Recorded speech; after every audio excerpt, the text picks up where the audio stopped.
Yra jausmas, kurio niekam negali iki galo paaiškinti. Jis neturi konkretaus pavidalo. Bet kai jį jauti visą savo esybę. Tai tuštuma širdyje. Tarsi viskas aplink būtų savo vietose, bet kažko viduje trūksta.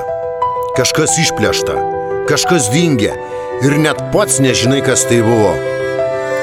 Tu gali juoktis, kalbėtis, net atrodyti laimingas, bet kai lieki vienas, tyliai su savimi, pajunti tą keistą sunkumą krūtinėje. Ne nuo nuovargio, ne nuo fizinio skausmo, nuo kažko giliau. Tuštuma nėra triukšminga, ji tyli, bet skaudžiai aidi viduje. Kartais bandai ją užtildyti veikla, žmonėmis, garsais, nedirbtiniu džiaugsmu, bet ji nepasiduoda, ji neleidžia apsimesti, ji laukia, kol pripažinsi, kad kažko labai svarbaus trūksta.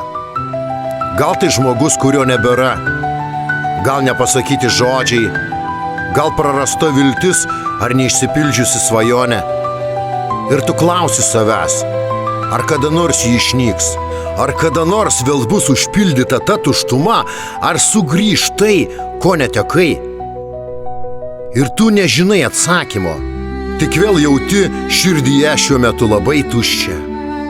Ir net jei visas pasaulis sako, kad viskas gerai, tu žinai, kad kažkas viduje tyliai verkia. Real Dreams.